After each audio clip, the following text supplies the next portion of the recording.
you, Brian, if you can go back one slide, that there is a Zoom confidentiality statement just to let you know that there is always the possibility of security events. Then we'll go to the next slide just to welcome you again. Thank you for your commitment and your ongoing attention to the work that is really critical to move the students in Maryland forward. The next slide will walk you through the process to ensure your name appears correctly. And this is very critical when we break into breakout sessions a little bit later. So if your name does not appear as your name on the screen in front of you, if you could go to participants, hover over your name, select more, and then tap your name. And then type in your desired name. We do appreciate this a great deal. And then on the next slide, finally, we do ask or want to let you know that the meeting is being live streamed, but if you do require translation into Spanish, you can use the interpretation circle at the base of your screen and choose Spanish. Also, if you desire closed captioning, there is a closed captioning option down at the bottom of your screen. So with that, I will hand it off to our co-chairs, Dr. Wright and Liz.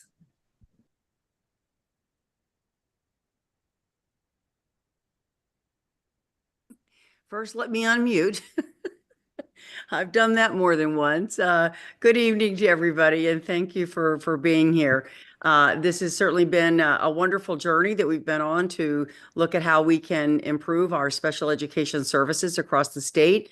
And I know this has been a huge time commitment for each of you, so I just want to say thank you so much for being here and for participating.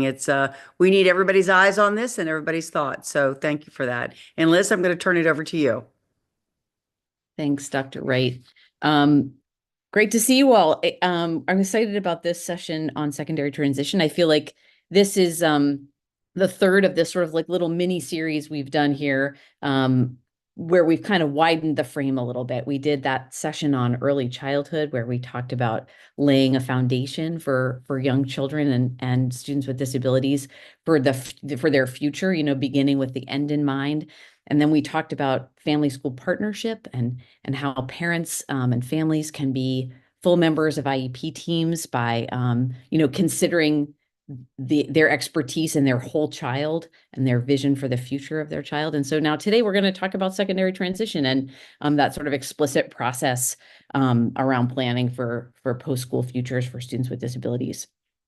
And I guess part of that is kind of recognizing that school actually is a blip in children's lives, right? It seems like everything to us, and certainly the skills and whatever that they're learning are going to prepare them for that future. But really, they're going to live decades and decades beyond school. So thinking about that future together is really important. And I think the critical thing about tonight is thinking about the way that this formal secondary transition process intersects with the blueprint. So you'll see that as we went through the pre-reading, and I think we'll hear about that in the presentations today. That expected outcome overall for the blueprint is that all Maryland students leave high school globally competitive and prepared for success in post-secondary education, work, and life. And so how does that work for students with disabilities? What does it mean? Is kind of our task to think about that, and think about how secondary transition intersects with the focus areas in the blueprint. So career counseling, the CCR standard, that 45% goal of students getting industry recognized credentials, CTE programming, apprenticeships. So, lots of things to think about. And I wanted to share one quick thing with you, which is that yesterday I was in Washington on Capitol Hill. We were part of a small little delegation of folks talking to our Congress people, our members of Congress, and I had two self-advocates with Down syndrome with me, and they both seemed like such perfect examples of the strong work that we do in our schools. One is an adult, and a really remarkable self-advocate. And, we're going to talk today about these predictors of post-school success, and all of them were evident, in this self-advocate who, had parents with high expectations, was included in general education, was part of youth decision-making, obviously an amazing self-advocate, and had paid work opportunities from his teenage years all the way on. So, and to see the fruits of that, all of that, as he, sits and speaks with members of Congress is quite something. And then the other young man that was with us is a 17-year-old high school student who wants to be a chef, and was there to talk about the legislation that's been pending in Congress for quite some time on transforming to competitive integrated employment for all across the country, and getting rid of sub-minimum wages.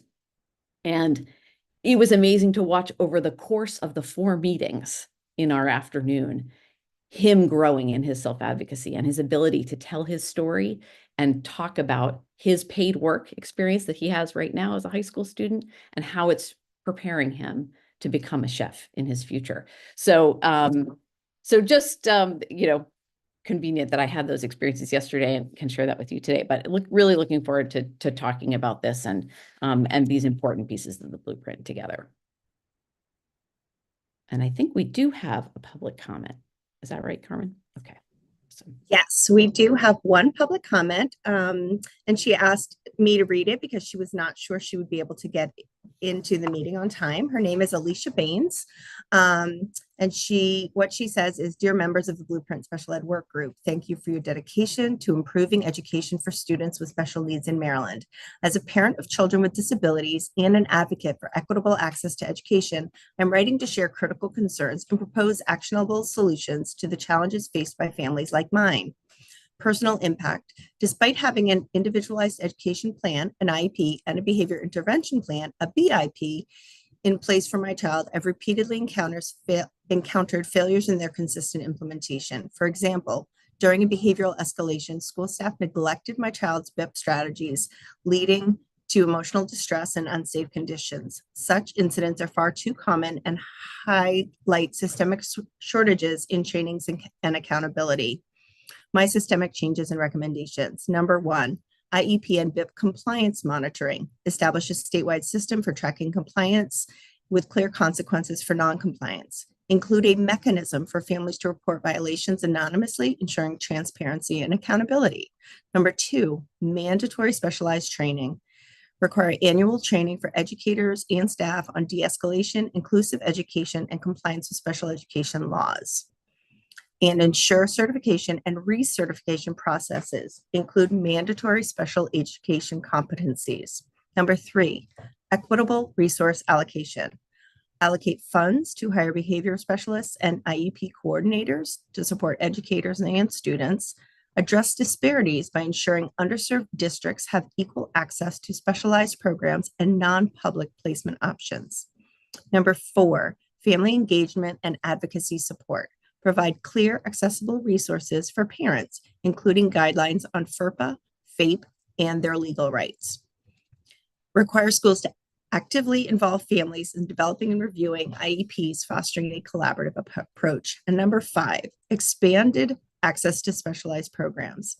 Expedite the process for alternative placements, ensuring students receive timely and appropriate services. Increase capacity for non-public schools and specialized programs, particularly for students with severe need. Why action is critical. Data and personal experiences reflect a dire need for change. According to the National Center for Education Statistics, during 22-23 school year, approximately 14% of public school students received special education services. However, disparities in service quality and compliance persist, leading to inconsistent educational outcomes for students with disability. Without immediate intervention, these shortcomings will continue to hinder student outcomes, widen achievement gaps, and erode trust between families and school. Call to action. I urge the work group to set specific timelines and accountability measures. For example, develop a statewide compliance tracking system, roll out mandatory training programs, increase funding, establish a dedicated task force to monitor the implementation of these reforms. As families, we fight daily to ensure our children receive the education and support they deserve. The Blueprint for Maryland's Future provides an unprecedented opportunity to create a system that truly meets the needs of all students. I urge you to prioritize these reforms and hold schools accountable to the highest standard. Sincerely, Alicia Baines. Awesome. Thank you. Is that the only public comment? I think we've gone out of order just a little bit, but I'll just catch us back up. Thanks for that and welcome and introductions, Dr. Wright, Dr. and Dr. Zaki. I'm gonna give you a title as well. We wanted to say the public comment was read.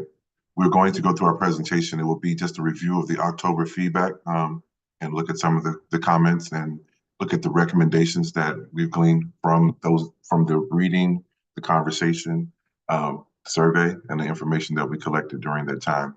Then we will have our conversation about secondary transition. There'll be a brief presentation, and as we do, customarily break out into our small groups and then reconvene to our large groups for our just a conversation about what was discussed. And then we'll just provide an update on the work group report, and then we'll wrap up and close. That next slide, please. And so today's conversation is going to be around the guiding questions for this is meeting number 14. Look at that. It's going to be about how can predictors of post-school success be embedded in the IEP transition process? And how can Maryland ensure that all students with disabilities upon exit from school are connected to a post-school pathway? Third would be how can the programs and policies of the college and career readiness pillar of the blueprint explicitly include all students with disabilities? Next slide.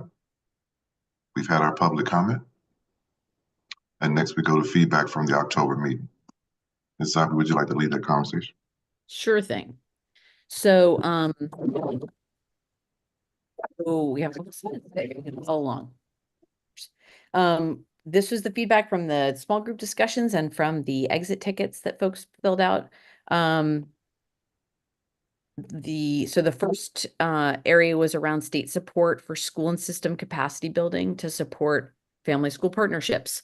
As always, we saw a lot of common threads throughout the feedback. So people talked about ongoing, so rather than one and done, but ongoing training and support and coaching and mentoring about evidence-based practices around authentic family school partnerships, as well as cultural competency training that is ongoing and proactive.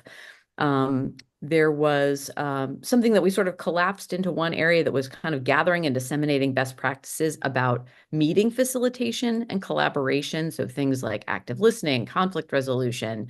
Somebody called it a toolkit or a IEP facilitation in a box. So kind of gathering all of that into something easily understood by everyone.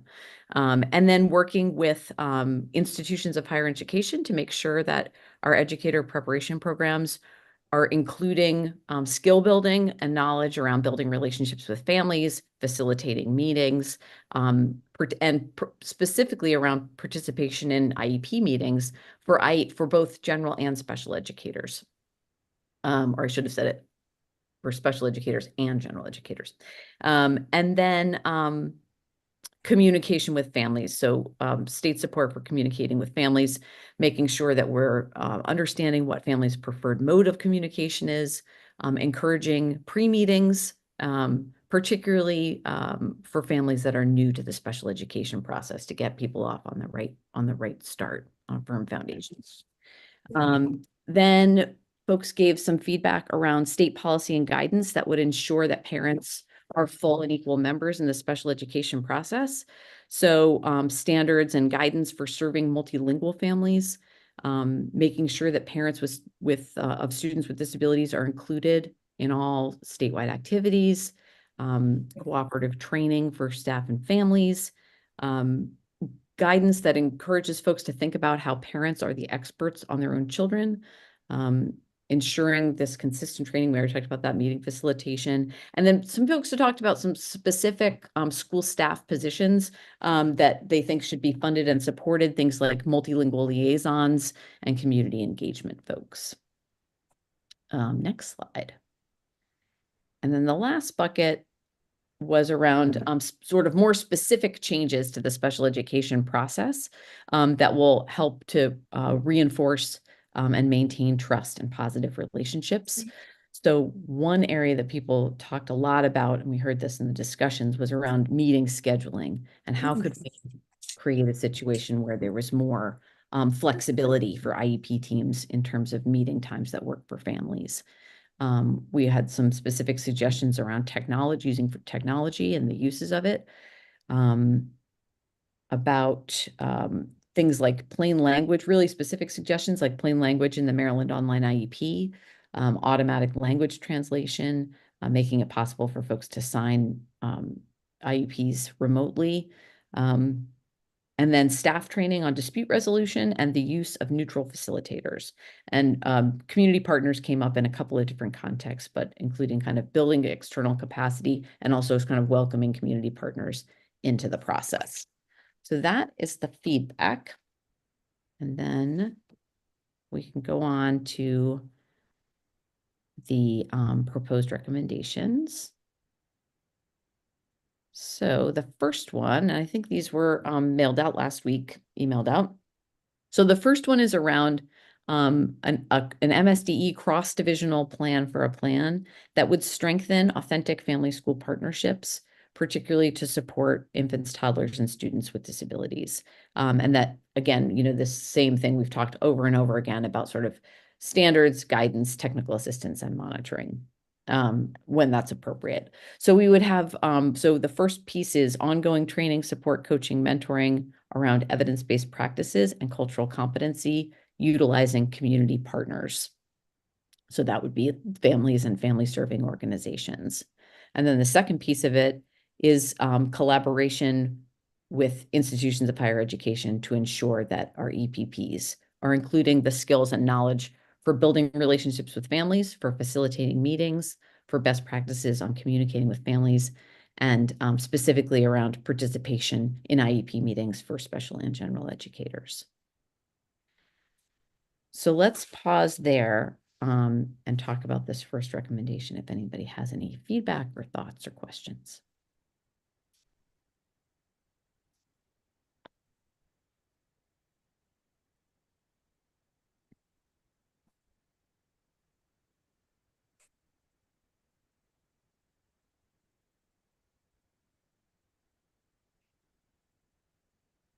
You're going to tell me, Dr. Hickman, when that's. Oh, I was impressed by your wait time. I know that it's killing you.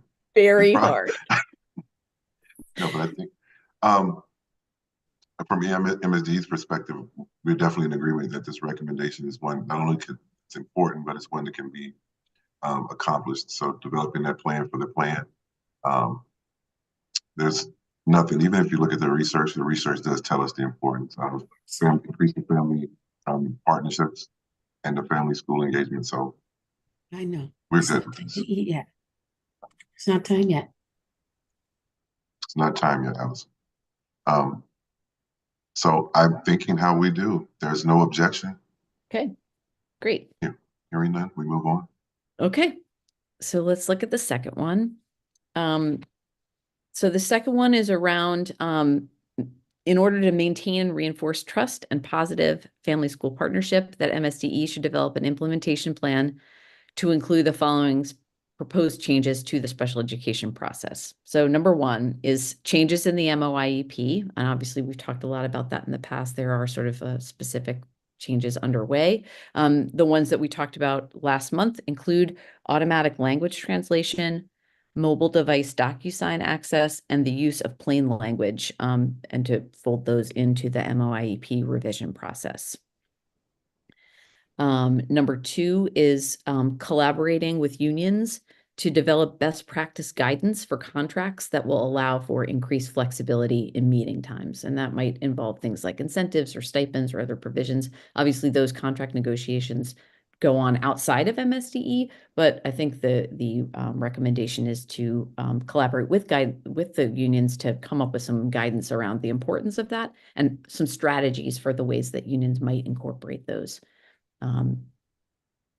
Okay, so that's number 2. Number 3 is working with community partners to develop standards and guidance for serving multilingual families. So that's interpretation services, making sure that folks have translated drafts before meetings, and then the staff, some of those staff roles that got mentioned, like multilingual liaisons.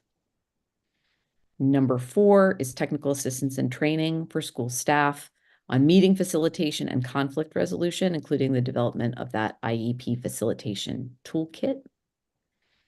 Number 5 is developing cooperative trainings with family-led organizations for staff and families on the IEP process, and workshops and videos in multiple languages for families that model family-school partnership.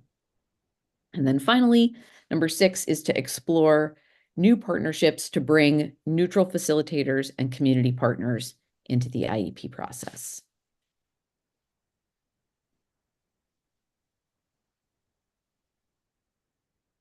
Any thoughts on that?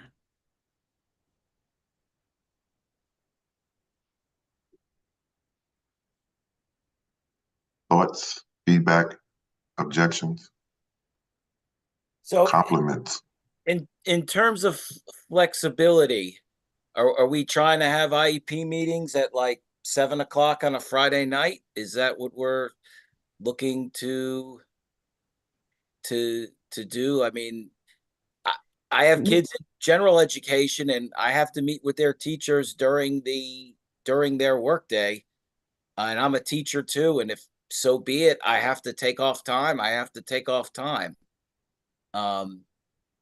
So Yeah, Mr. Richter, I think that I don't think that there is any assumption about what that would look like. I think it's opening up the conversation to say, because it actually, I think a lot of times the ways that schools have worked to schedule meetings is we do IEP meetings on Tuesdays, or we do IEP meetings between 8 a.m. and 12 p.m. on every other Thursday. There isn't a lot, and understanding that is a constraint that is often placed because of all kinds of other scheduling issues. But I think it's narrower, perhaps, than I don't think we're asking for anyone to consider middle of the night, Saturday 8 a.m. kinds of IEP meetings. But again, I think it would be this recommendation would call for collaborating with unions to talk about what is possible, what kinds of incentives might incentivize folks to participate outside of sort of the typical school day. But it certainly does not presuppose what the outcome of that collaboration would be. gotcha.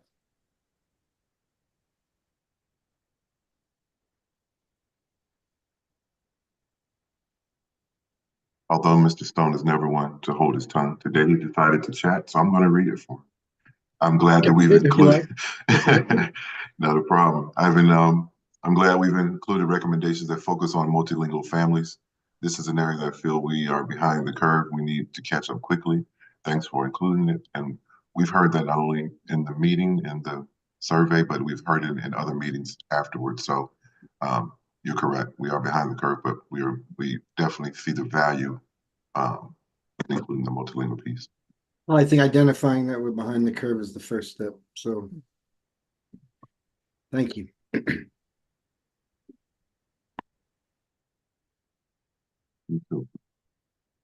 Any objection to this recommendation moving forward?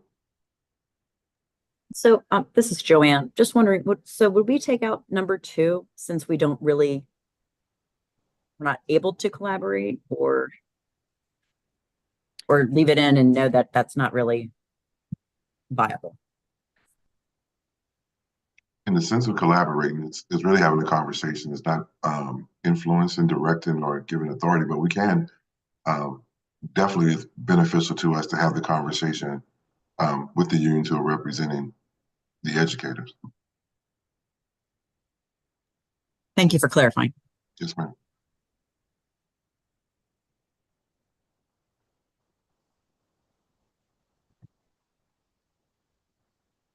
Okay, Liz, I'm impressed. You did a great job.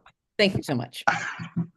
All right, so great. We'll move forward with those and we'll get on to our topic of tonight.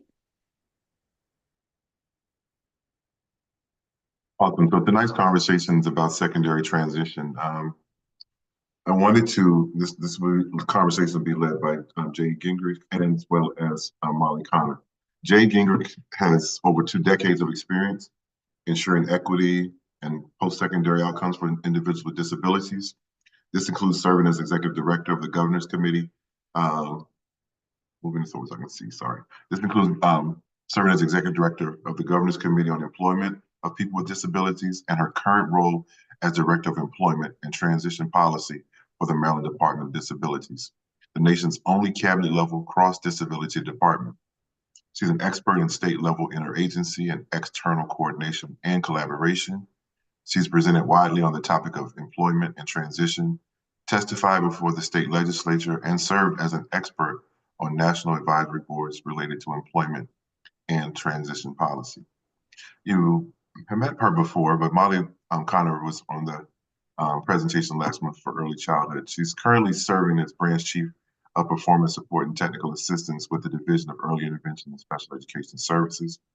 Prior to joining MSDE, Molly worked for over a decade in Baltimore City Schools as a teacher, IEP chair, and special education administrator, ensuring individualized, appropriate post-secondary outcomes for students with disabilities and their families.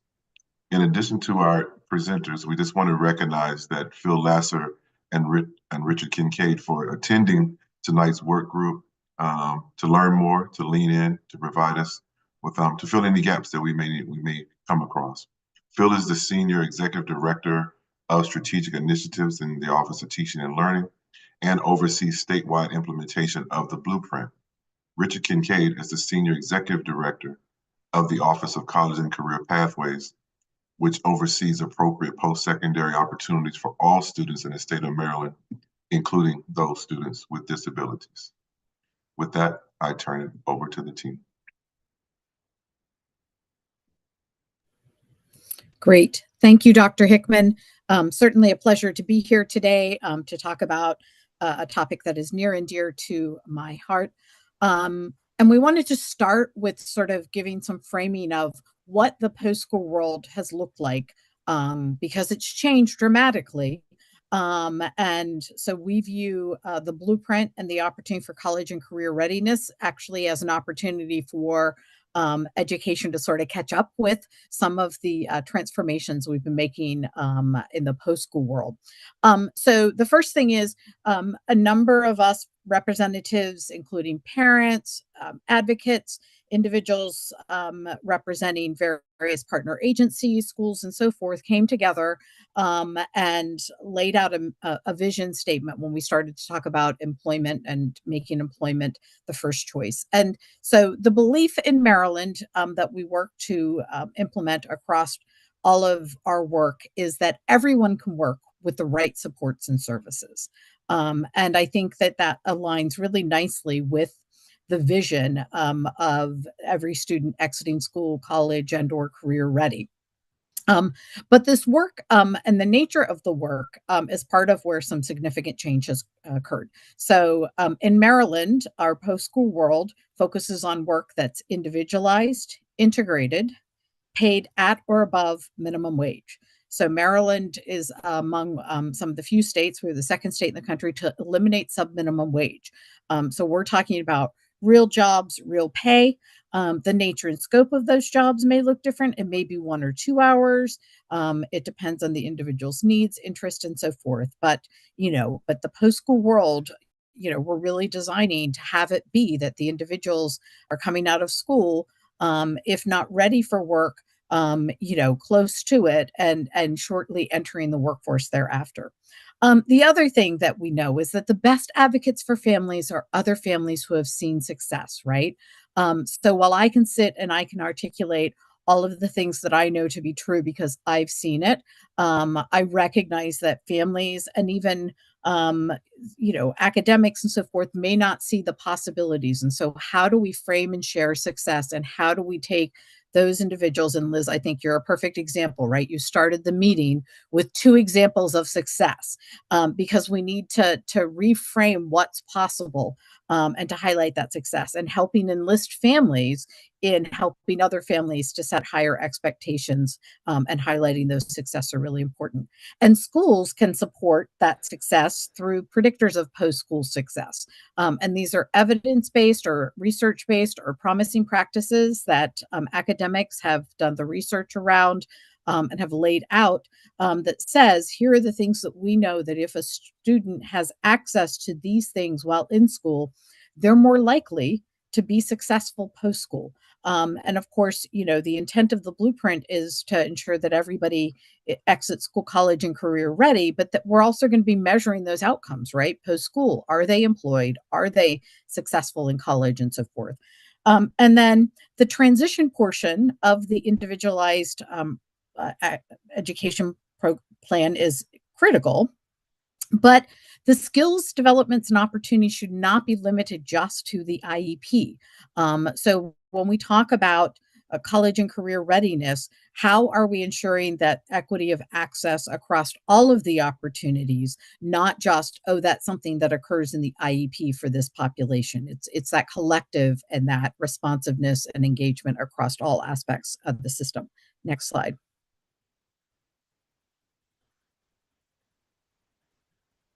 So the blueprint in the broader context, the intent is that all students exit school, college, and/or career ready. So what has changed and/or may need to further change to achieve this intent? So how do we think about balancing academic readiness with career readiness without sacrificing one or the other? Because I think it's important to keep in mind that we have a diverse array of students that are under individualized education plans. And so we need to balance that. We also need to ensure that there's equity of access and meaningful opportunities to develop that career readiness alongside their peers without disabilities. For example, inclusive apprenticeships, the career technology education. Are there enough spaces for all of the students who want to be able to participate in CTE? Are the opportunities where more of the students are engaged in CTE, are they really meaningful? How do we build out that capacity to ensure that equity of access to those opportunities, so that they can develop some career readiness skills, particularly for students that are not looking to go on to post-secondary education for a variety of reasons. And then looking at the blueprint implementation, the blueprint itself is not explicit about disabilities. It says all, but it doesn't say how all. That's part of the work that we're doing. So how do we ensure that the local implementation plans are being explicit about what they're doing to serve and support students with IEPs? How are we ensuring that the college and career readiness staff, the guidance, and other general educators have the knowledge and vision to be able to successfully support all students, including those with disabilities? And then I just added one really key data point, is, there is a significant need for this career readiness of all students. When we look at the unemployment rate, the declining birth rate, the aging population, ensuring that all students exit school with a belief that they can work and the skills to be able to work is going to be critical to our state, to our economy, and to our future. And I think that that's always a really compelling data point that I always want to make certain folks understand and are aware of. Next slide. So we have a large state agency transition collaborative together that works together to ensure that seamless transition. But how can we also increase the capacity and work with the partners to ensure that we're aligning what's happening in schools with the post-school world, and have the capacity to meet those additional services? We are actually working to implement a grant to improve that linkage, sharing information with families' consent with the post-school services to ensure that they are connected and coordinated. And then also thinking about what do we do for students who don't receive a high school documentation? and that are still need some mechanism to demonstrate those industry recognized credentials of the career readiness skills. How are we ensuring that every student is getting something that business will recognize as a career readiness skill that will be of value and will help them with their employment goals? Next slide. So what are predictors of post-school success? And there are many of them, but they fall in three areas. One, education, employment, and then independent living. And then the categories are promising, evidence, and research-based. And some of the key predictors include paid work while in school. Those students who are most likely to be employed post-school who have a disability engaged in paid work while they were in school. Parent expectations. If we can help families, particularly starting out at the earliest of ages, to see a different future for their son or daughter than they might see based on their own lived experience and have higher expectations, that also makes a significant difference in the outcome. Inclusion, integration, being educated alongside their peers. And I think that this is important not just from the experience that the student with a disability has, but those students that they're being educated alongside are the ones who are going to be growing up and making the hiring decisions. And so if we really want them to be career ready, we want to have the opportunity for the folks that will be making decisions have that experience of interacting and working alongside and knowing the skills and abilities and strengths. And so that being included in general education classrooms in meaningful ways is really critical. Youth decision making. We place a lot of emphasis in the post-school world about having the youth voice be centered, having the youth speak up, and helping ensure that the career readiness, the career pathways, and so forth align with the youth's interest goals and having a say in what their future is going to look like. And so ensuring that we include those opportunities and we talk about the blueprint and blueprint implementation and centering the youth's voice is really critical. And then self-advocacy, being able to articulate how you learn best, what your skills are, what your strengths are, being able to ask for supports, identify what supports you need, really make a significant difference in student success, both in the classroom, but also in the post-school world. And then we're really excited about the endorsements that have been developed for students who are receiving certificates versus high school diplomas. And the standards and competencies that were developed with those were aligned with the predictors. And those predictors could inform, a variety of different things that are happening in the school settings. And these predictors, while specific to students with disabilities, if you look at them, are likely to be predictors of post-school success for any kid, which gets back to that, how are we expanding and making that equity of access and making it work for all kids? Next slide. Okay, Molly. Thank you so much, Jade. That was wonderful. So Jade's kind of given us the statewide lens and even the nationwide lens. We want to take things back a little bit to what secondary transition planning looks like on the IEP. So in Maryland, secondary transition planning formally begins at age 14. That is 2 years younger than the federal requirement. We find that just gives families a little bit extra time with this process to understand the goals, to understand courses of study, and all of those things that become really important when the rubber meets the road. Post-secondary goals themselves are comprised of measurable annual goals along with transition activities.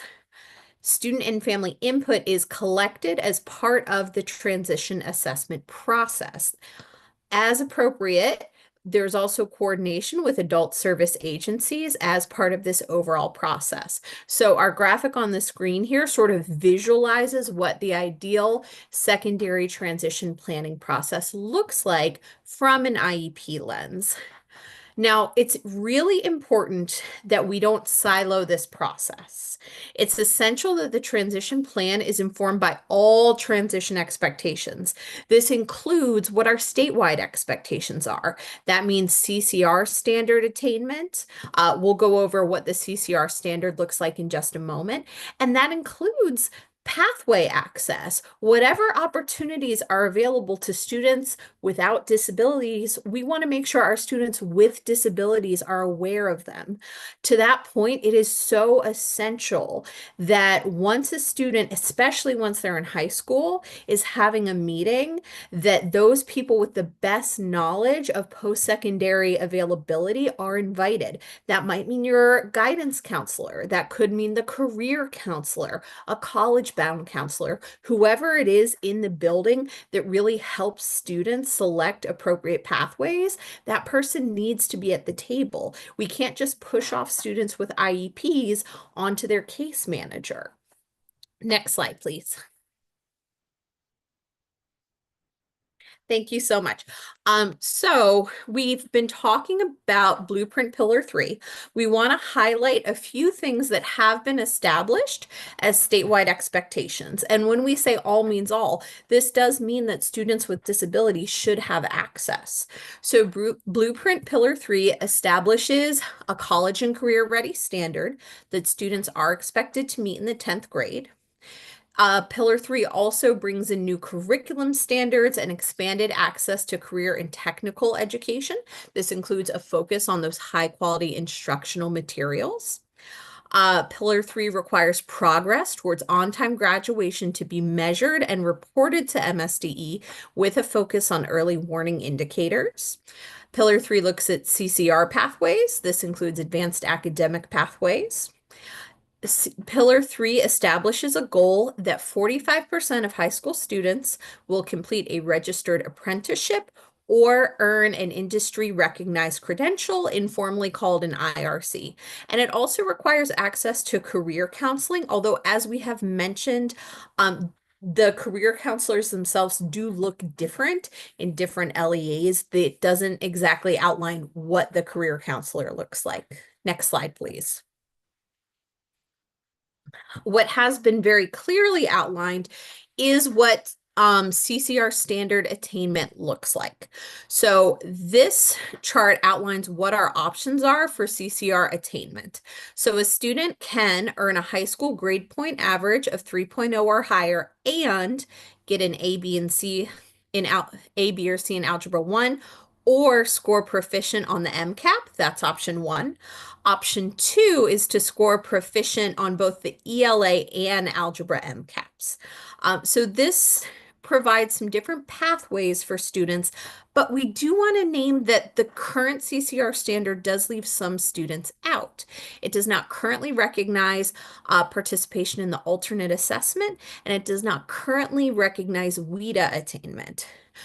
This is important because funding from the CCR standard is intended to support post-secondary pathways. So there is potentially a group of students being cut off from that funding. And next slide, please.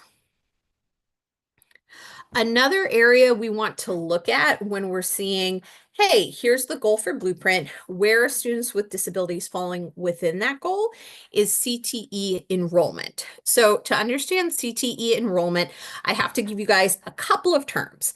So CTE participation data includes 2 categories. On the left here, we have concentrator. A CTE concentrator is a student who has finished 2 consecutive courses in their CTE program and is enrolled in a 3rd. These students are on track to graduate from their CTE programs. A CTE completer, that's our center circle, is a student who has completed all course requirements in their program and will definitely graduate with a CTE program. So this data is pulled from the same year. You're looking at seniors versus sophomores and juniors. And when we analyze this data, we see a fairly natural ratio. For overall enrollment. For concentrators, about 9.4% of students who are enrolled are students with disabilities. For completers, we see a 10.6% enrollment of students with disabilities. But we have to talk about that circle on the right. So this is CRD enrollment. The majority of CTE programs result in an industry recognized credential or an IRC. However, there are some programs that do not result in an IRC.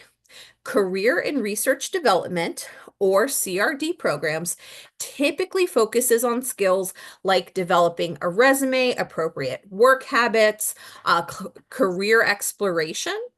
And in this CRD course, while these skills are really important, the majority of courses don't result in an IRC.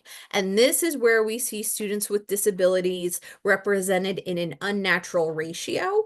Currently, 33% of students enrolled in CRD courses are students with disabilities. And we know statewide, about 12.7% of Maryland students have a disability. So this is more than twice the amount of students we have in the state.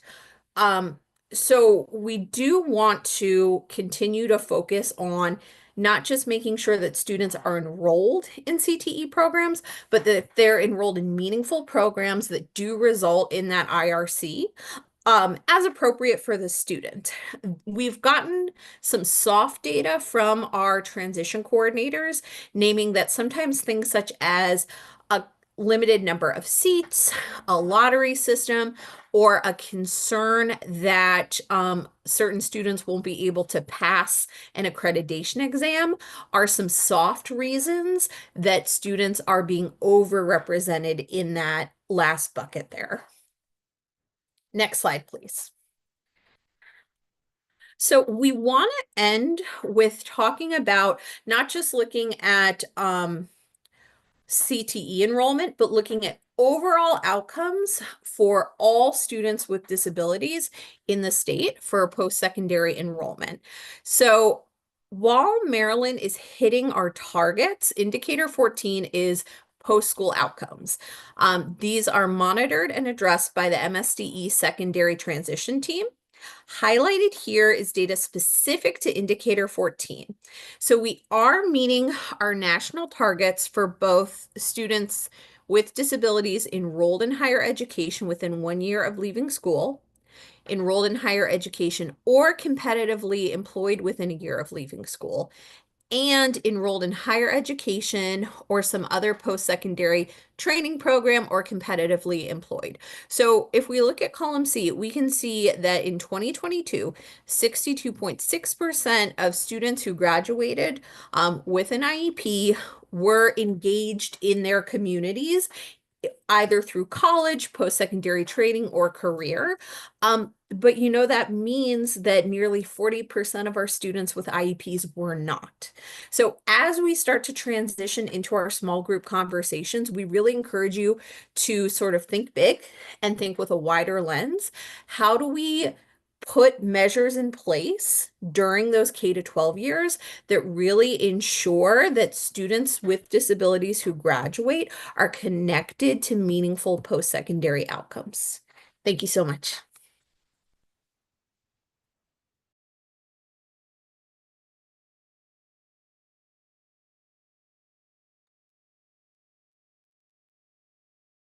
Thank you. Are there any questions or comments for our presenters or additional guests?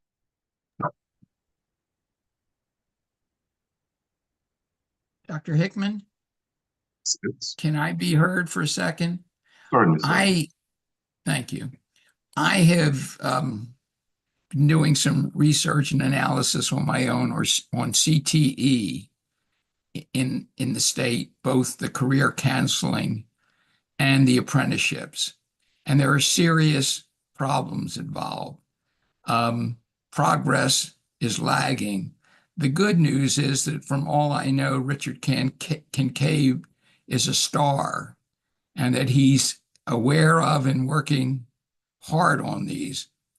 But the system can't work for students with disabilities until it works for all students, and then you ask for particular attention to be paid to students with disabilities.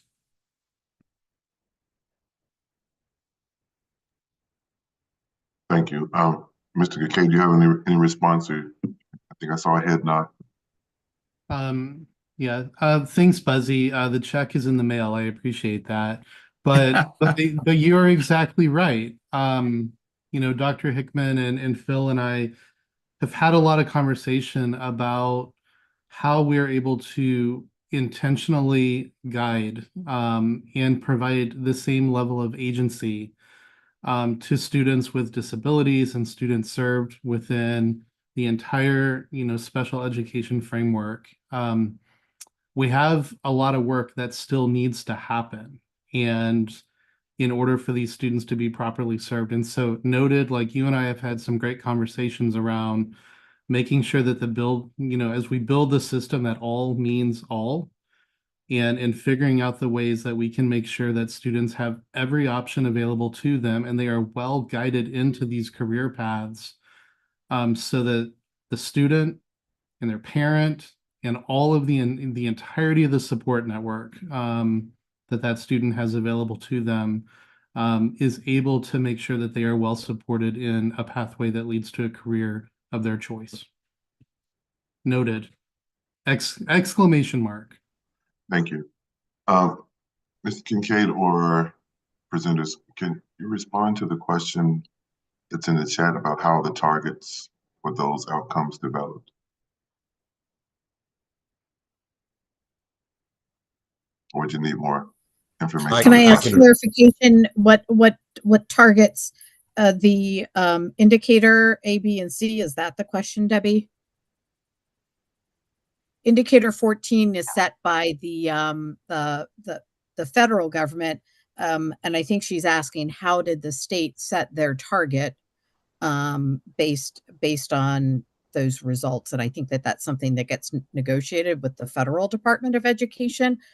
I might also add that, in fact, Maryland is one of the few states that actually uses real data to capture these outcomes, and we are probably, I don't want to speak out of turn, but we're probably doing better than most, if not all, other states. But Molly or her team might be able to provide some specifics further. I can actually answer that, and I'm sorry I can't see Brian, the chat. of course you can. Sorry, Brian. Yeah. No, it's all good. I just can't see the chat questions because I'm presenting my whole screen, so I'm not able to see it. So if the question is, how are these targets set? The federal government outlines what the indicators are, and for the results indicators allows states to choose their own targets as long as there is progression from the baseline year to the final year of the APR period. The current APR period is federal fiscal year 2020 through federal fiscal year 2025. That's July 1, 2020 through June 30th, 2026. So the baseline year was federal fiscal year 2020, and we had to set targets based off of that baseline year. So you'll see that in 2020, and that's why there's that's why it goes to the 100th decimal point for that year, because the baseline is the actual target for that year. But then after that, we used a single decimal point for our targets. So the baseline is the state average of that year, and then we build off of that. And those targets are proposed by MSDE, and then we receive stakeholder feedback on those targets, because those targets are what LEAs are measured by. So when we do local determinations, report cards for local education agencies, they are judged on these targets. So we get feedback from them, from CSAC, from the EAC, advocates, all of our stakeholders, to determine whether or not they're in agreement with our proposed targets. And if they're not, then we move them around a little bit before we submit them to the federal government for approval. I have one more question too. I think it might be a question for Phil. I'm curious if you could say anything about the one thing we didn't talk about was the CCR support pathways. And I know we don't really know what they're going to look like yet, because it seems like maybe we haven't really started developing them. But I wonder if you could say something about that, and particularly about the funding piece. So and correct me if I don't understand this correctly, but I think that there's money that gets associated per pupil for students who achieve the CCR standard, and there's no dollar amount associated with students who need additional support to reach the CCR standard, right? If they haven't met it. And so that seems to me to be problematic because, right? So yeah, if you could respond to that, that'd be great. Yeah, absolutely. So yes, so the blueprint does include an additional per pupil amount for each student who meets the CCR standard. As they meet it, the school and LEA are awarded the additional per pupil amount. There's not that same amount for students who have not yet met the CCR standard. However, what the blueprint did was include additional funding into the foundation amount for all students that is supposed to help cover the cost of the CCR supports pathway. So the foundation amount per pupil for all students includes that money there. Got it. And so that is starting with 11th grade students. So there's a sort of an additional piece that's for all 11th grade students? For all students, every enrolled public school student. And so, yeah, and so that's somewhat up to the LEA to, figure out exactly how to allocate those funds, but that's, yeah, that's the intent of that funding. Okay, great. Thank you. Okay, we're a little bit behind, so I think we should try to get small groups. Yeah, you ready, Dr. Hickman? Okay. I'm ready. But thank you for the conversation, and can still engage that into small groups, and we'll bring it back to our next group. All right, next slide, please. Mr. Levitt, are you out there?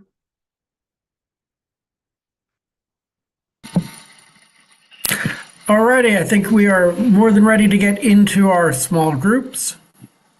I think at this point we know the process, but just a quick reminder, folks who need sign language interpreters will remain in breakout group number 1. We want to hear from everybody, so let's be respectful of airtime. MSDE staff will be note takers, and I think let's get going. It's a great conversation to continue, and we want to make sure everybody gets a chance to contribute.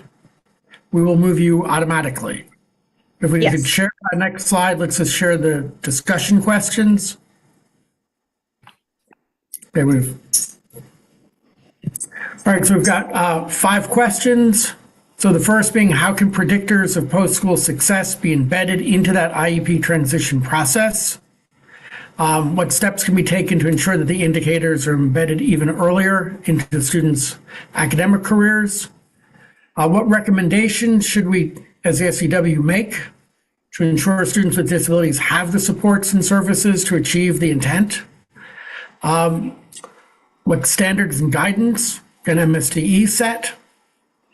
I think the issue of the legislative intent of the blueprint is that this was intent, the college and career elements were to apply to all students.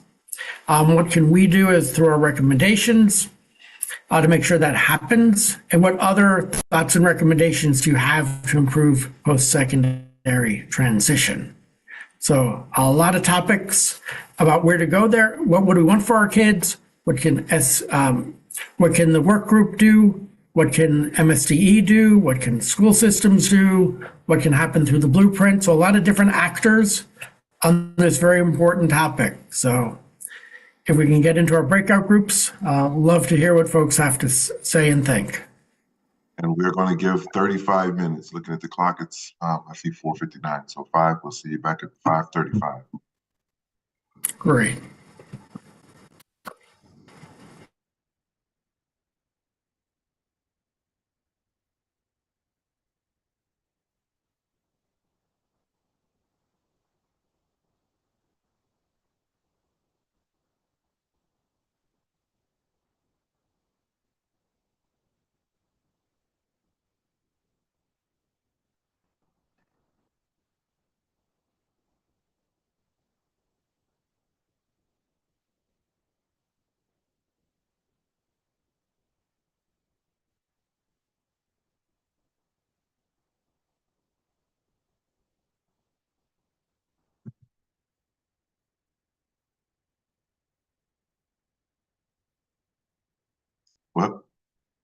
Well, hello.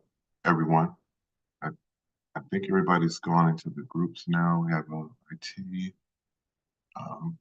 Why do we? Oh, I was going to say we have both ASL interpreters, but we should. So remember, this is group one. This group is also the group that's live streamed. So be on your best behavior, Mr. Kincaid and Mr. Heddleman. Always on my best behavior, Dr. Hickman. Now, MSDE should be silent during these sessions, so let's jump into it. We need a facilitator. I can be a silent timekeeper. That helps. We do have Molly Khan is going to be taking notes, and someone who's going to speak out. So speak up for the group. I apologize for not volunteering, but I have to leave at 5:30 because of a personal matter. Okay. Sorry. No problem. Hope everything's okay.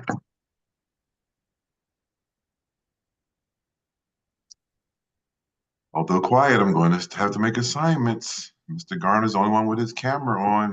Mr. Garner and Debbie, looks like there's going to be a facilitator and note taker. I mean, facilitator and a spokesperson. No, you know what, Buzzy? We have to go back at 5:30. I mean, 5:35. I mean, you could facilitate. But I'm not going to be able to. I'm not going to be able to record. Right. No, we're good. I'm sorry. It's okay.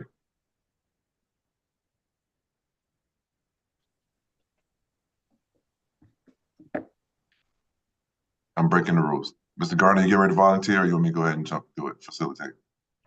I can do anything you want. I'm here. I'm getting paid by the hour, so why not? So. All right. Then I'm gonna let you speak out then, unless you be the spokesperson, okay? All right, that works. All right, fantastic. Let's go to question number one. The questions are in the chat. How can predictors of I'm sorry, we don't have to go in order, but let's just start with number one and then see where that takes us. How can predictors of post-school success be embedded in the IEP or the transition process and the broader secondary transition process? What steps can be taken to ensure that indicators are embedded earlier in the student's academic career?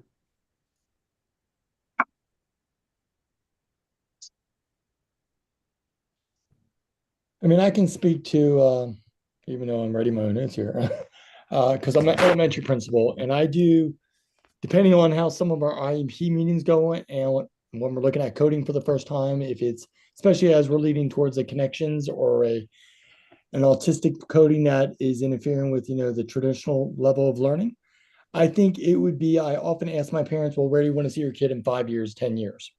So I think that would be actually a nice piece to kind of embed through the art of the IEP. And when you're working with especially specific students at the elementary level, that I think sometimes there's a realistic piece that where do I really see my own kid? Often as a school system, I feel as a principal, my parents come in and they're trusting the school system, but they're not being brought into that conversation, which isn't fair. And, I've had the benefit being in the same school for many years. So it is not uncommon that sometimes parents are like, well, I didn't know that, versus we could have embedded some of that conversation early on. So that could be just part of the IEP itself. It doesn't have to add a lot, but ask parents, where do you see what your expectations in 5 years, 10 years? And just to get their feeling, that way parents are starting to think about their kids early on. If it's a reading disability or if it's a Down student, they can start thinking about that early on, which makes other conversations probably a little bit easier to accept and think about as they get older. I have a follow-up question for you, Mr. Garner. I've been to several states, so my question may seem crazy to ask. What's the oldest student in your elementary? K to 5. So I have traditionally 10, but sometimes they're up to 12 years old. That's what I was getting at. What's the oldest child, even not what should be there, but you do see a 12-year-old on occasion, right? Correct. What do you do in terms of transition or the conversation about secondary transition for your general education population? Yeah, so we have transition meetings into the middle school for any student that, for lack of a better word, is flagged. It's going to need more than the normal levels of support. And then our middle school sits with us, with our school counselor, special education, a lot of times our psychologist, So we have a slew of individuals in those transition meetings. Do they take time? Yes. Are they invaluable? Yes. So I think that is included. Washington County does a pretty good job in doing those transition meetings. But like I said, personally, I often ask parents, now that they're going to middle school, that's only 3 years. What do you foresee in high school? Because I do have certain parents that really start thinking about where their kids are going to go in the future. And then they'll start asking questions like, well, what do you think my kids should get into? Right now, they basically stay at home. I'm like, have you looked at sports? No. Have you looked at scouts? Just to kind of start socially getting them involved in expanding that worldview. Because we do have a lot of parents in poverty, so that worldview gets really small. So sometimes if you have that conversation, it helps them look beyond the block that they might live on. I think that benefits students and parents years down the road. Thank you. I see some hands raised. I don't know who went first. So first person you can unmute can talk. Well, this is Imani. I am a parent, but I'm also a registered nurse and I work with children. I have a childcare center that's inclusive. But one of the things I think, and my son was one of them when he was in school, he just graduated, or he just finished school this past June. Embedding it in the IEP process, I think, as early as possible is a great idea, but also getting it not just from the parent, at a certain point, getting it from the student, because he was very much able to, because a lot of times they know what they want or may be very aware of where they want to go and what they want to do. And I know that when he participated in his IEP meetings from kindergarten up to 3rd grade, and then I did pull him out for homeschool. But in doing that, it was helping them just to even prepare him just for building his own self-esteem up and helping him to realize whatever it is he chose to do.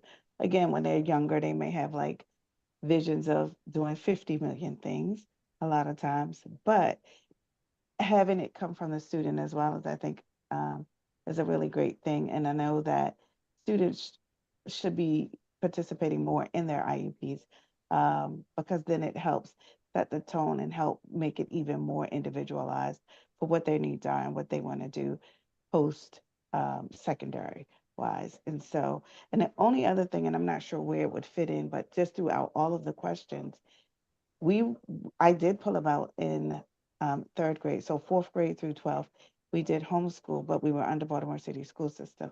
I think we need to consider, and I'm not sure, again, there's no IEP there, but how can those students also just remain connected to the resources and things that may be available? I was able to, because I know people and different things, we were able to connect and, reach out to places where they had transition meetings. We went to a transition fair at a high school, but for the most part, that's not readily available if the child is in homeschool, but still under Baltimore City's umbrella. So I think those are some things to consider and think about.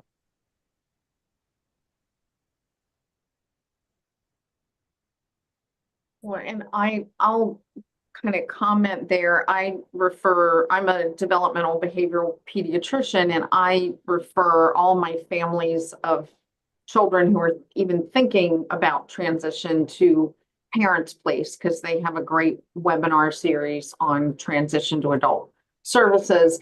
And of course, I give them information about the agencies available. But I agree. I think if all schools were doing what Tom's school is doing, starting at least by 5th grade, when you're talking about transition to middle school, to talk about where do you see your child in high school, and then let's start thinking about what's going to happen after that.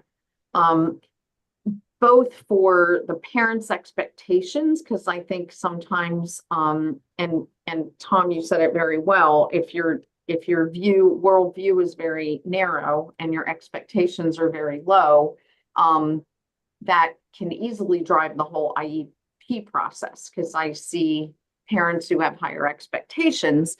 And again, not that this should all be the parents' responsibility, but unfortunately, for many families that I work with, it is. If they're not driving expectations for their child, then that may not be driven. I mean, they may not be there. On the other end of the spectrum, I just want to put a plug in. I always, I don't want to say wince, but whenever we say all students with disabilities, I'm thinking about that large proportion who aren't meeting or able to meet that CCR or aren't meeting the CCR requirements or aren't able to participate. That's why I was asking about where are we getting the targets? Because do we know how many children with disabilities, oftentimes it may be children who are coded as multiple disabilities, who really are not going to be able to actively participate without significant supports. They're not going to be able to get an industry, an IRC. I don't remember what that was. Because I see those children. And so I realize that's not the majority of children, but I think our targets should be based on looking at how many kids cannot meet those requirements and then maybe making our targets higher. Like I'm shocked that our target is to only have 58% of children in the state be actively employed or in higher education when they leave school. And maybe I'm missing something, but that seems, or 58% of our students with disabilities. Maybe I'm missing something, but that seems low to me. So Ben, you put some questions out there. I want to respond to something I know that Mr. Kincaid and the team and we're looking at in terms of the CCR supports. We have been having these conversations about our students with disabilities and our multilingual learners and other children who haven't passed the standard, haven't completed, met the standard, or who may be on a pathway and it just seems that they may not. But we cannot we want to avoid predetermining what population it is or what student it is because of their disability, but actually looking at those individual students and providing pathways. We recognize that there are some additional pathways that need to be created, and even maybe monitoring that standard itself. And in terms of the targets and the targets based on data, based on the past, it looks at an increase. And we would like to put it at 100%. But sometimes you have to have a realistic target based on past performance. Mr. If I may, Buzzy? Dr. Hickman, Yes, sir. let me try to put some context in this too. I think that Pillar 3, dealing with CCR, requires early warning systems of students who are not likely to make CCR. And so that system, which should begin, in elementary school, should pick up on those kids who are not succeeding. And that will not only, put more pressure on the system to do more for students with disabilities, but as always, if we had this early warning system and interventions, so many of these kids would not need special education at all, which would certainly alleviate the issue of the problems of kids with disabilities. Incidentally, and there's no money. I'm not exactly clear on what Phil said before, but I don't think there's any money in the blueprint that is targeted at bringing kids up to speed in the early grades and middle school, and before they don't succeed in 10th grade. So it's very hard to isolate these problems, and this looks like one in which general education must play a role.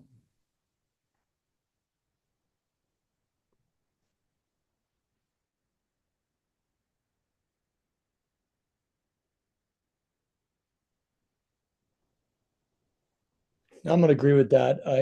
I think often we talk special ed all the time, but it really is tier one general education, working with teachers, parents, and everyone in between that really builds and gets kids ready. So I think sometimes it becomes a siloed thing, that it's a special ed issue or an ML issue versus it's just a kid issue. So I think often it's smart that we don't forget that everyone, it takes the village, right, to build and get to where we need to go with the children. So that's an important aspect to bring into the conversation, that just because we talk special ed doesn't mean general education doesn't have as much in as skin in the game as everyone else when it comes to getting kids prepared for their future. Thank you. Thanks to Ms. Rose, Mr. Garner, and Ms. Badawi. Am I saying it correctly? Yeah, Badawi, but that's Badawi, sorry. close enough. Close Ms. enough. Badawi. And you too, Mr. Heatherly. We have a couple others on the group. Just want to make sure that they have opportunity to speak. Ms. Lewis Young, Ms. Lepore, Michael Brown. Do you have anything to add?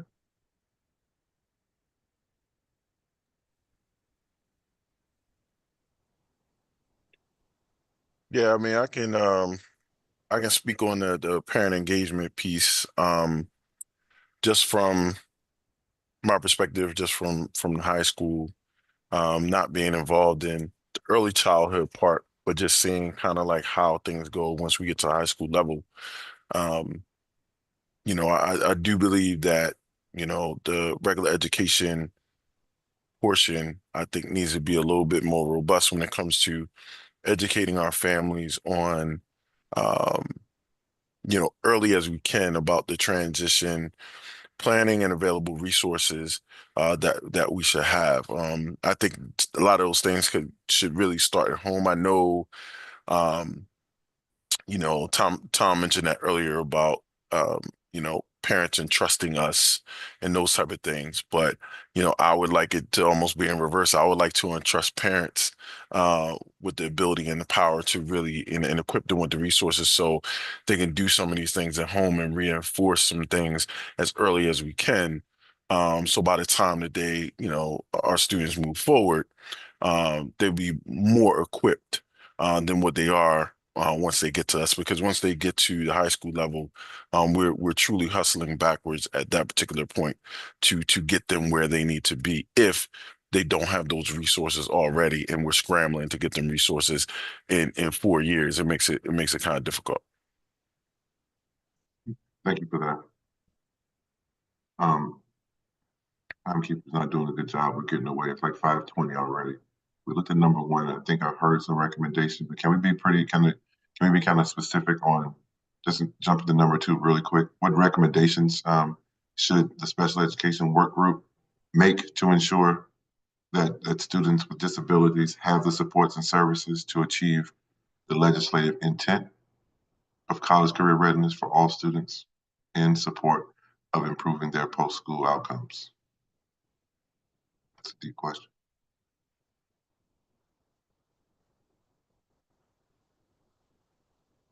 This is Ms. Rose. I would just say make sure to begin to include it as early as possible, and if that is possibly even third grade. And I deal with a lot of young people, and I deal with a lot of IEPs, and the last person that spoke about parents, trying to even get them to understand that just the main process of an IEP and get through that, let alone looking forward to where their child will be, it's a lot. And so it is a constant uh, stepping, like steps to get them to that place. But I think if we begin with having a parent begin to look at it as early as third grade as a part of the IEP process would be great. And then do all the other stuff that happens at our transition time at 14, but still begin to put it in their minds earlier in the IEP process. Thank you. Kind of resembles something Mr. Garner said earlier. We appreciate that. Anyone else, a recommendation for the work group to make to ensure that our students with disabilities have their supports and services? Well, I think that this kind of plays into many of the pillars that we've worked on, right? So accountability in special education in terms of progress. I'm thinking of the public comment that was made at the beginning of this meeting.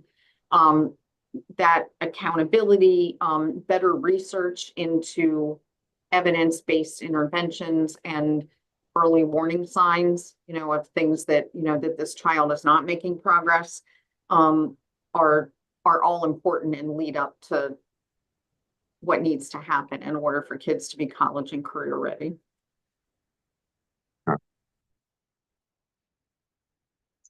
Wrong, but 2 and 3 seem kind of close if asked the similar way. I think we would come out with a similar result in terms of your responses. So I'm gonna go to 4. And I'm going to ask you to read that because it's long. Now, the legislative intent of the blueprint is for all students to be college and career ready. How can the programs and policies of the college and career readiness pillar of the blueprint, such as CCR standard, post-CCR pathways, including CTE programs, apprenticeships, advanced academic pathways, and support pathways, how can they advance this goal and explicitly include all students with disabilities, maintaining high standards and expectations while including those students with the highest support needs?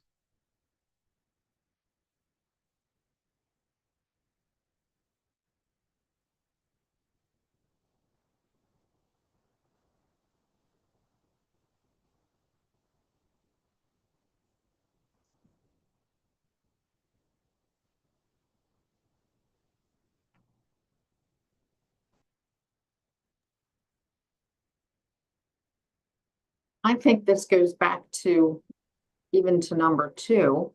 Again, it's early identification, it's accountability in the IEP process and progress, and helping parents and students as much as they're able to participate in the process. And again, I work with some of those children who have the highest support needs, so I always come back to that, like having them participate as much as possible in determining what's going to come next and trying to think long term.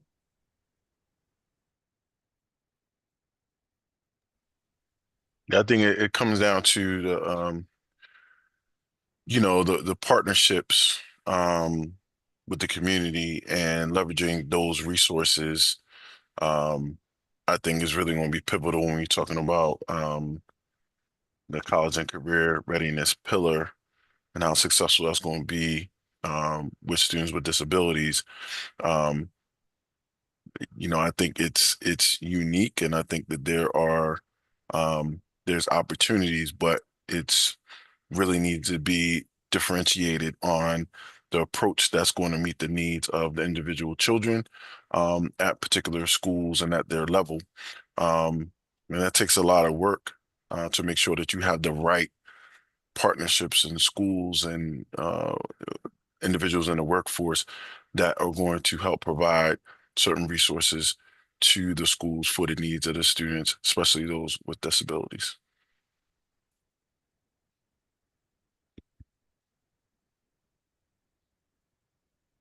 Principal Brown, what age group do you work with?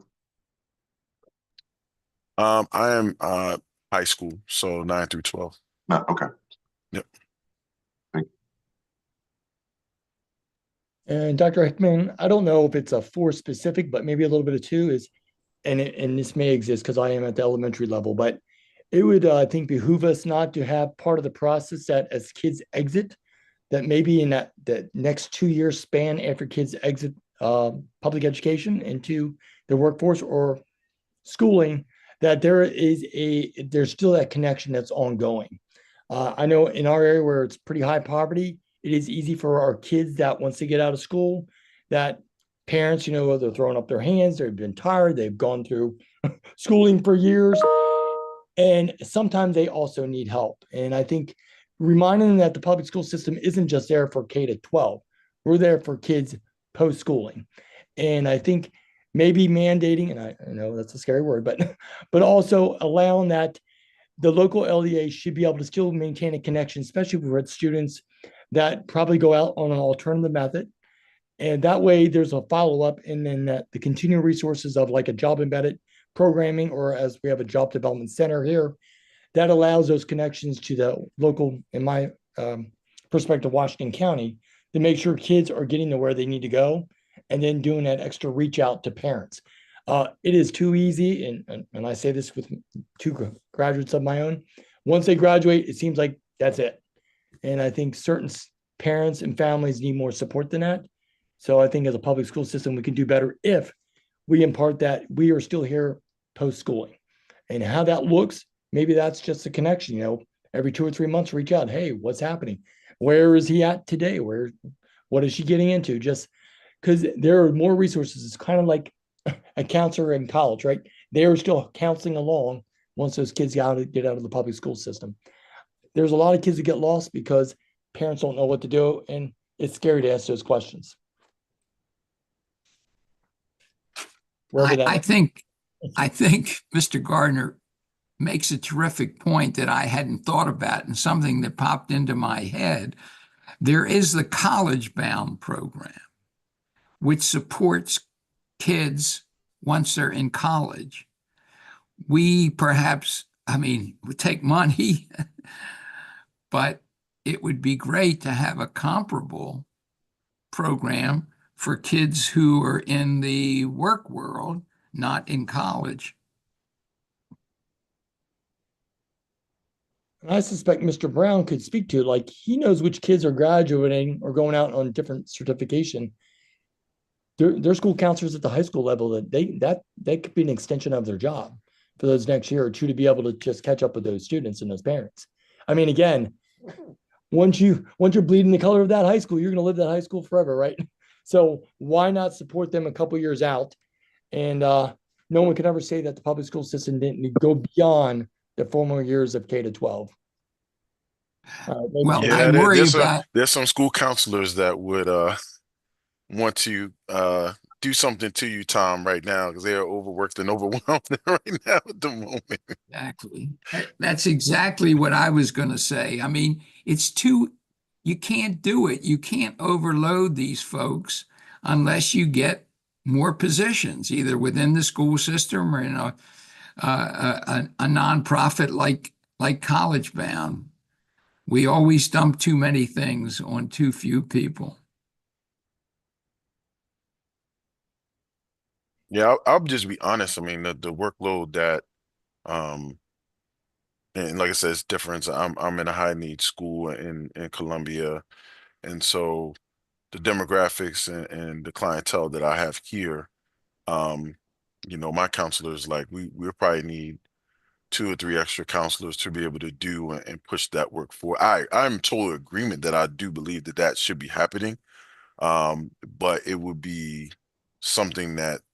Again, we have to give, I don't know how much more money for schools to be able to allocate resources, albeit staffing, to make sure that we're meeting those particular needs. And I just don't, school districts don't have that capacity right now, I don't believe. Can one of you do me a favor and be clear in what that is, that recommendation? I thought I heard Mr. Garner say follow kids for another year or two after graduation, or provide a program where they're still connected to the high school.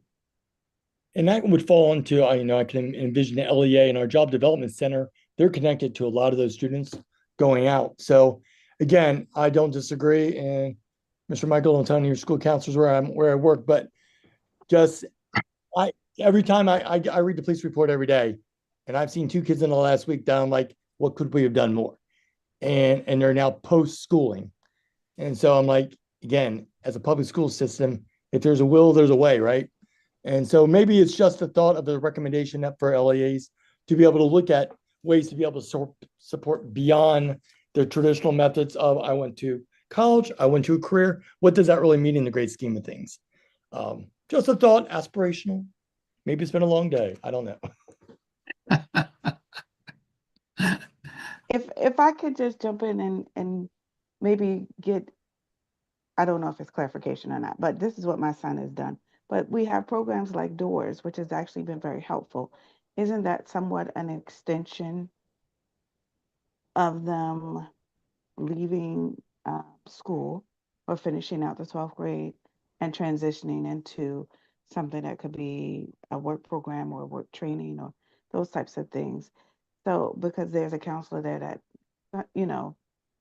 stays in touch with us to make sure he's doing, has something to do or whatever his next set of aspirations are. So we have some of that, I think, built within what we're doing already. If I'm not mistaken, it's just how can we make that a little bit more robust in the system.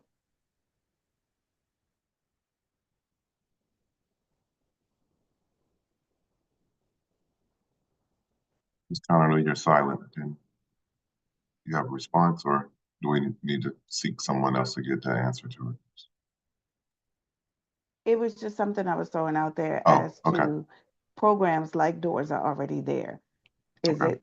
it making programs like Doors more robust, Oh, more accessible, so that I can only imagine what it would be for a school counselor to try to do that, or the resources it would cost to do that. But we have things like Doors. It's not quite upward bound or whatever the program is that Buzzy was talking about, but there are those programs. Or what is it that Doors could do to be even more of an extension, step to help simulate what we're talking about now? That's all. okay. Thank you.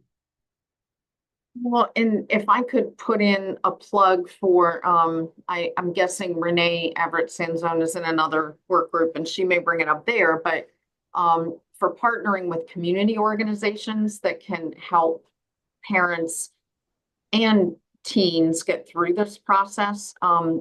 I speak to families from all parts of the spectrum, families who have their IEP like highlighted, sticky noted, they know everything their child is getting, all the agencies. And then I work with families who are really overwhelmed by the process and can't tell me who is involved and what is happening.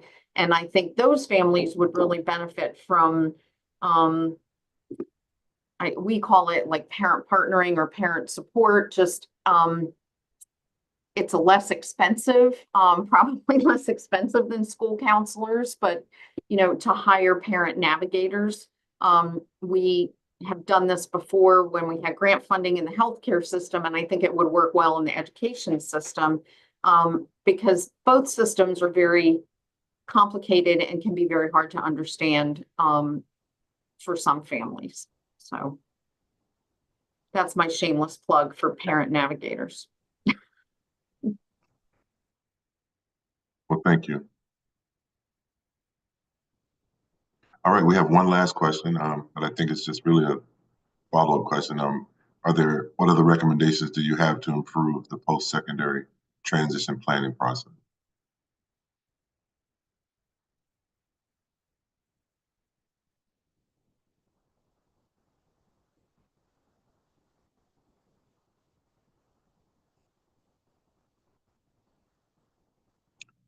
No other recommendations? The questions 1 through 5. It's 5:33 p.m. You have 2 minutes to check your text messages, your email, and respond to chat messages. Mr. Brown, you have a chat.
I will say as a side note, going through the notes, really most of the discussion was about proactive approaches versus reactive approaches. So, I mean, hey, let's give props to the group.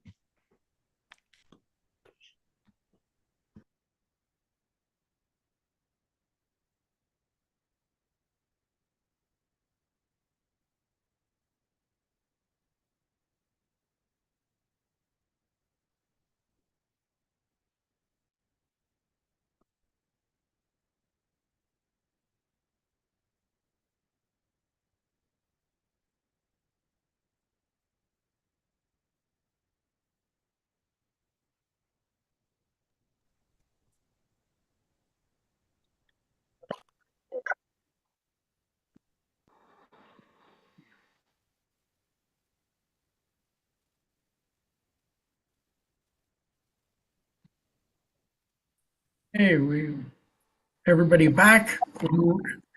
Great. We had a really thoughtful conversation, at least in my group. So I'm very eager to hear from all the groups. And Carmen, thank you for putting in the chat who was in the different rooms. That's going to help me a whole lot. So room number 1, which was Dr. Hickman and Molly's room. Love to have somebody from that group share an overview of your conversations, and particularly, sorry, if folks could mute if you're not presenting. But particularly, as obviously want to hear highlights of your conversation. 2 things that I'm particularly would love to hear is if you had ideas for what good would look like, what do we want to see happen for students? And secondly, if you had any specific asks of what MSDE could do, or what needs to happen related to the blueprint, any specifics there would also be very actionable as we think about recommendations. But who's going to volunteer from room number 1, which was Dr. Hickman and Molly's room? I was volunteered, so I'll do it. So Perfect, Tom. Anyone can jump in at any time. So really, I think the synopsis of our discussion is really, I think our group was very proactive in their approach with regard to the questions. I think there's pretty much a consensus that working with parents and students early on and allow them both to have voice in what their future may look like, and the resources that could be needed could be helped leverage them into maybe things that they may not have thought of depending on their worldview. I believe that their early warning systems that are already in place could be probably used. You don't have to reinvent the wheel. It could also be used to be able to work with students and families as you move forward. And it might be a way to also be a good way to benchmark as kids move through the public school system. Are you indeed working with families, especially with students with disabilities that are going to allow more supports to be needed as they get older? I'm kind of rolling through this. I think early identification of students are going to need more supports. And I think, to be fair, parents need supports too. It doesn't matter your education level as a parent, you need supports to be able to navigate the world of college, career, and everything in between. I think we talked about, are there ways that LEAs or other support systems and mechanisms could be in place to be able to support kids post K-12 schooling? Because it is too easy to think that our job is to get them through 12th grade, but really our job is to make good citizens and people that want to do well for themselves. And K-12, we have many years that we can work with parents and students as they get older beyond school years to help them out. I think that's just a snapshot, kind of what we went through when I bring it all together. Anyone else in group 1 want to jump in? Great. Tom, if I could just ask, and did your conversation lead to, and I appreciate all of those ideas, anything specific as in the way of what MSDE could do to help make that come true? Yeah, I thought it came up that on the IEP itself, especially when kids are still at the elementary level, to have a question, part of the online IEP or the IEP system that actually starts talking about the parents, where you might see your child or the different resources that could be used in your local community as you move forward. So really embedding that early in the earliest age. Often we think of college and career readiness at the high school level, but really it starts as early as 5 and 6 years old. And I think it's important that students also get brought into that conversation, because guess what? Children have thoughts too. So let's bring that in. So I think MSDE could look at as far as again, I don't want to use the word scary word as a mandate, but it may be included as part of the questioning with parents. I think that's fair. And then also, I think we talked about as kids in their school career, how can the LEAs be looked at as a connecting support piece for parents once they leave, their kids leave 12th grade? And honestly, from my perspective, because I'm a public school principal, there are kids that it is easy to be able to say, yeah, this kid's going to need extra support. It really is those kids in the middle that they struggled all the way through, that were an SDWD student. What are we doing for those students? As I think out loud now that we've gone through this, what supports are we really putting in place? And I think that's where the earlier that you have these conversations, be it through the LEA or through MSD with a little hint to the LEAs, that make sure that these kids are being supported all the way through 12th grade. Great. Thanks so much, Tom. Really, really helpful. Room 2, Allison and Jade, my room. Do we have a volunteer who would like to share our very thoughtful conversation? I'm happy to do it if nobody else volunteers. You have just been volunteered. Thank you. Thank you. Yeah. So we had some excellent conversations. Among the recommendations were the need to revisit the CCR standard and look at developing some multiple pathways to high school diplomas that might be leaning more into the career readiness element of it versus the college readiness, so that students have choice. Ensuring that the CTE and particularly the CRD is developed into an industry recognized credential, and newsflash, we can work with industry to have them recognize the credential. So we're not limited just to what they tell us. We can engage with them to help expand that capacity and ensure that that becomes a meaningful mechanism. But also there was discussion about the need to ensure that the special education community and the disability community are around the table as the CTE discussions are taking place, to ensure that as those things change and evolve, that they benefit all students and that we're not having to go back and try and retrofit them. And I think that there's actually some lessons learned from the disability community that could really help CTE in terms of improving access and industry recognized credentials, achievement of those for students, particularly those students that may be struggling or may not have a disability, but are having some difficulties. And we also talked about micro and nano credentialing and ways to slice and dice the things to help build that capacity. We did also talk about the need to look at transition staffing and maybe building out that capacity. And building out the ability of related services to be able to support students in work-based learning and career readiness experiences. Of course, providing training and technical assistance. And then the need for guidance, particularly around workman's comp, about how schools can support students in work-based learning and not have the issues and concerns as it relates to some of those things. And I'm pretty certain that that is a doable thing. And I'm going to go through my files to see what I can send over to MSD as well to help with that. Others, what did I miss? I think the only other thing that we talked about, or at least one, was the need for more pathways. If you could share a bit about that. Yeah. And so, looking at how we can build some additional pathways to high school diplomas. It feels a little narrow, and other states have developed multiple pathways to high school diplomas. And so ensuring that we have pathways that all students can successfully navigate to get that high school diploma, because if they don't get that high school diploma, then they are actually not career ready, because most businesses look at that as a minimum standard for hiring. And so looking at developing multiple pathways that maybe look at and measure different skills and abilities, leaning into that career readiness.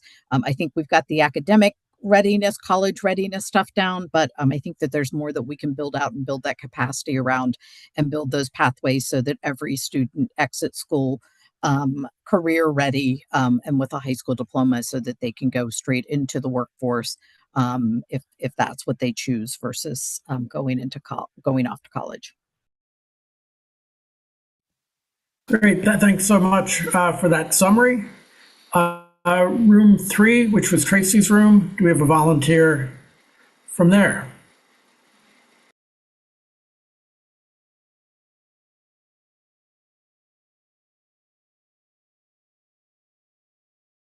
Renee, why don't you do it? Darn you, Leslie. I was hoping I could outweight you. I didn't take very good notes, so everybody chime in.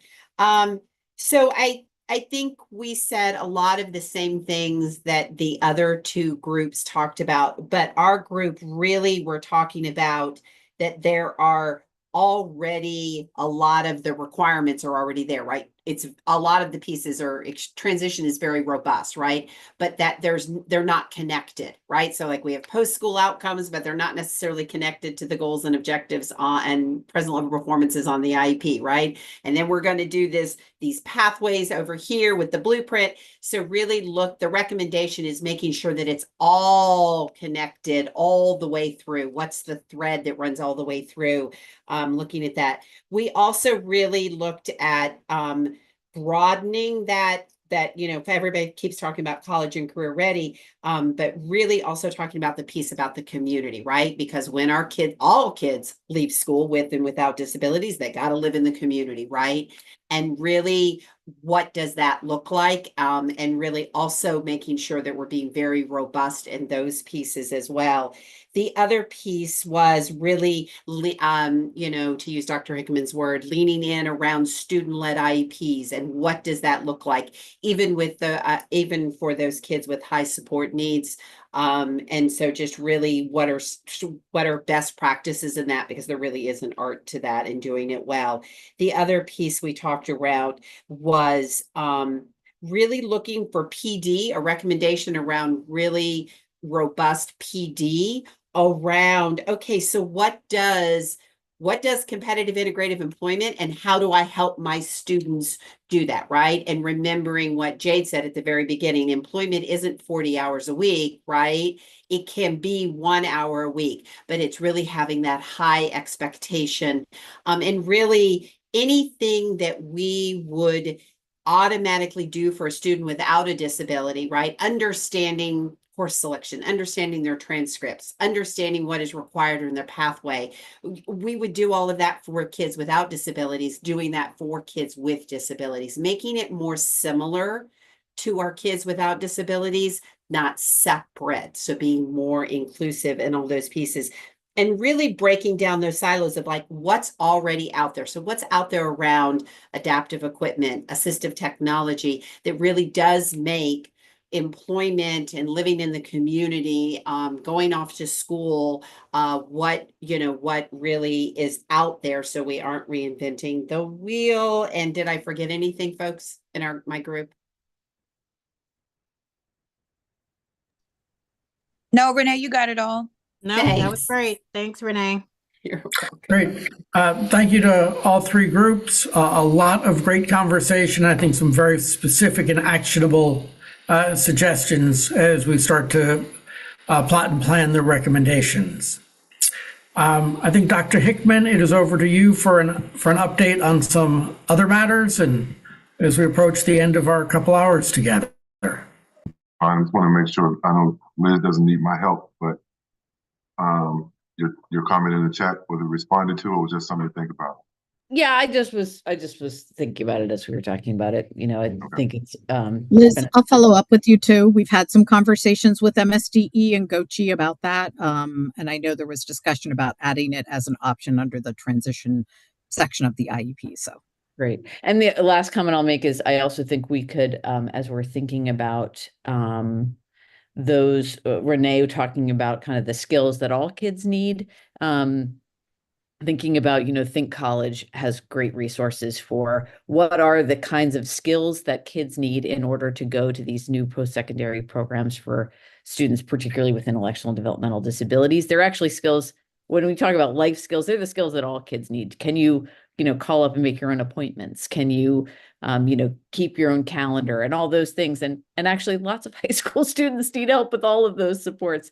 Thinking about how those things get embedded into some of these CTE programs could be helpful. So one more thought and resource.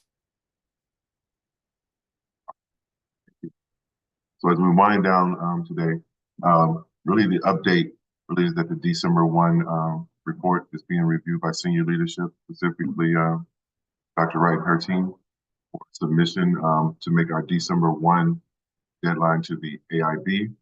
Next slide. We still have 2 meetings remaining. The Special Education Exec Committee will be meeting to provide some more concrete timelines on what that's going to look like after January. We know that once we convene the last meeting, that'll be January, we have to be able to collect what the recommendations will be from that meeting. We'll try to find a electronic way or a seamless way to collect that information. Then we're going to compile that again in terms of prioritizing. We're going to have some near goals, some midway, and some future goals.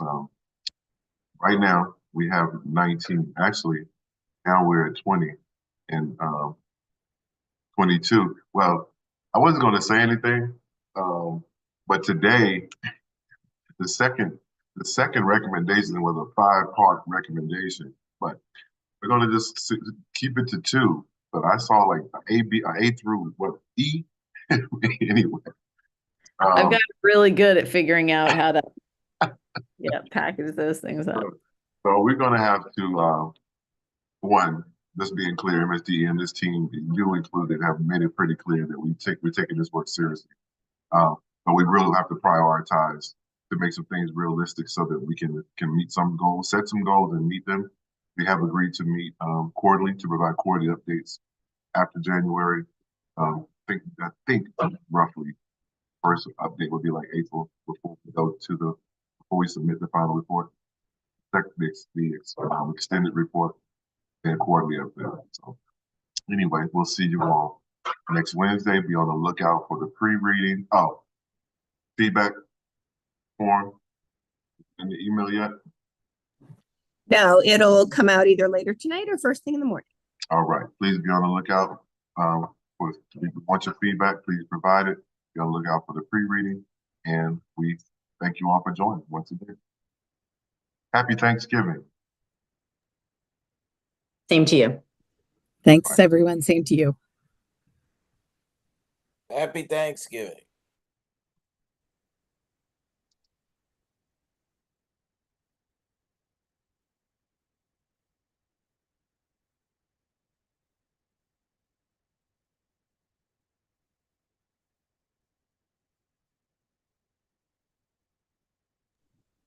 Thank you, Ms. Campbell.